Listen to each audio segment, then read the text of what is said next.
नमस्कार दोस्तों, मैं डॉक्टर सुमित गुप्ता। आज के सेशन में हम लोग बात करेंगे डायबिटिक फूड के बारे में। तो नॉन हीलिंग वुंड के सीरीज में हम लोग कई टाइप के वुंड पढ़ रहे हैं, जिसमें डायबिटिक फूड एक मेन वुंड है। कैसे बनता है, कारण क्या होते हैं, कैसे उसको मैनेज किया जा सकता है, कैसे ठीक किया जा सकता है, तो इन सब बातों पर हम लोग धीरे धीरे बात करेंगे।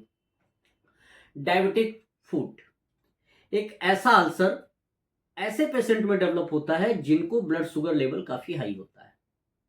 क्यों होता है?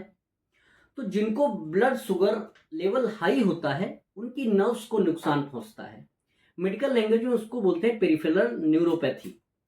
इस कंडीशन में होता क्या है कि पैरों में सेंसेशन थोड़ा कम हो जाता है, और कम सेंसेशन की वजह से पेशेंट को ये फील ही नहीं होता कि पैर में किसी वजह से चोट लग गई।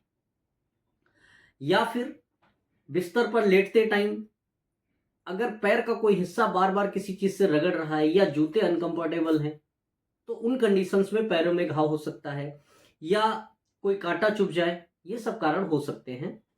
तो उस कंडीशन में अगर काफी ज्यादा ब्लड शुगर है, तो उस केस में अगर कोई घाव डेवलप हो गया पैर में, तो उसको डायबिटिक फूट कहते हैं, और ये आसानी से ठीक नहीं होता। कई बार हालात इतने बिगड़ जाते हैं कि एम्पुटेशन की कंडीशन तक पहुंच जाता है, पैर काटना पड़ेगा, डॉक्टर बोलता है। तो क्या कंडीशन है कि हम इसको बचा कैसे सकते हैं? आपको ये बात पता होगी, शायद दुनिया को ये बात पता है कि किसी भी बीमारी में इलाज से अच्छा होता है कि अगर हम उसका बचाव कर सकें। Prevention is always better than cure.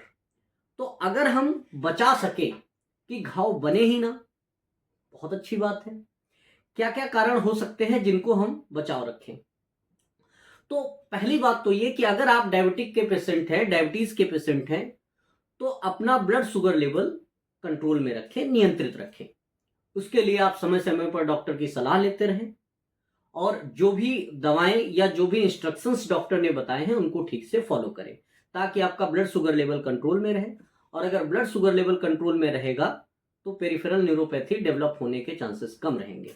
Okay. दूसरी बात, जो आप शूज पहनते हैं, जो जूते या चप्पल आप पहनते हैं, कोशिश करें कि वो सॉफ्ट हो। उनका जो तला है, जो मतलब गद्दीदार हिस्सा है, वो काफी सॉफ्ट हो, ताकि जब आप उनको पहनकर चले तो वो कहीं पर पैर में चोट ना मारे।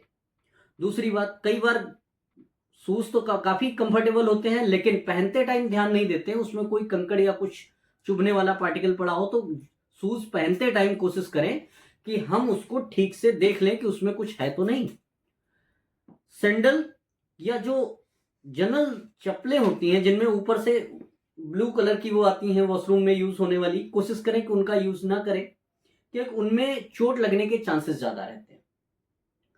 पैदल खूब चले ताकि ब्लड सर्कुलेशन मेंटेन रहे, लेकिन नंगे पैर पैदल चलने से जरूर बचें।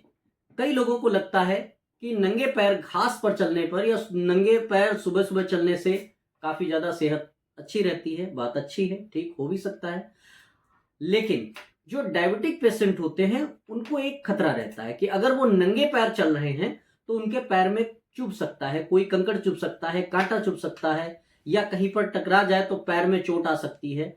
हल्की भी सी चोट अगर लग गई और ब्लड शुगर लेवल हाई है, तो फिर बहुत प्रॉब्लम होगी, कि उसको ठीक करने में बहुत प्रॉब्लम होती है, वो नॉन हीलिंग वुंड में कन्वर्ट हो जाता है। वजन अपना कंट्रोल रखें। अगर आपका वजन बहुत ज्यादा है तब भी, क्यों? क्योंकि पैर जो होते हैं वो प्रेशर पॉइंट होते हैं, पूरी बॉडी का प्रेशर पैरों पर पड़ता है, जिसकी वजह से घाव होने के चांसेस बढ़ जाते हैं। तो कोशिश करें कि अपना वजन नियंत्रित रखें। चलते टाइम विशेष ध्यान रखें कि किसी चीज को, कई लोगों में आदत होती है कि चलते टाइम किसी चीज में पैर मार दिया, किसी चीज में पैर मार दिया। कई बार ऐसा होता है, कोई स्टोन पीस पड़ा होता है या कोई लकड़ी का टुकड़ा पड़ा होता है, उसमें पैर मार के चलते हैं। ये सब चीजें, छोटा सा मजाक आपके लिए हो सकता है बहुत थ्रेटनिंग प्रोसेस हो जाए। और क्या क्या चीजें हो सकती हैं?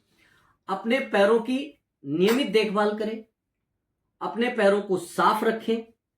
जिस बिस्तर पर आप आराम करते हैं, कोशिश करें कि पैरों के नीचे एक तकिया लगाएं, ताकि वो मुलायम कुशन पर रहे, जिसमें नॉन हीलिंग वुंड डेवलप ही ना हो। और अपनी बॉडी की देखभाल करें। डायबिटिक फूड के बारे में बात कर रहे हैं तो फूड के ही बारे में चर्चा है, लेकिन अगर पूरे शरीर में कहीं पर कोई घाव डायबिटीज की वजह से हो जाता है, डायबिटीज पेशेंट को हो जाता है, तो फिर उसको ठीक करने में बहुत प्रॉब्लम होती है। क्या कर सकते हैं? लेकिन अगर किसी को हो गया है, अगर किसी को डायबिटिक फूट या नॉन हीलिंग वुंड ऐसा कोई हो गया है घाव जो काफी लंबे समय से ठीक नहीं हो रहा है, तो आप हमसे कांटेक्ट कर सकते हैं, या आपके मन में कोई क्वेरी है, कोई सवाल है, तो आप पूछ सकते हैं, नीचे कमेंट में पूछ सकते हैं और दिए गए नंबर पे कांटेक्ट करके भी पूछ सकते हैं। हम आपके सवालों का जवाब देंगे। और अगर आपके जानने में या आपके कोई जान पहचान में किसी भी तरीके से कोई नॉन हीलिंग वुंड से सफरिंग पेशेंट है, तो एक बार हमसे कांटेक्ट जरूर करें, क्योंकि हम आयुर्वेदिक सिस्टम में बहुत सारे ऐसे मेडिकेशंस हैं जिनसे डायबिटिक फूट या नॉन हीलिंग वुंड को क्योर किया जा सकता है। Thank you.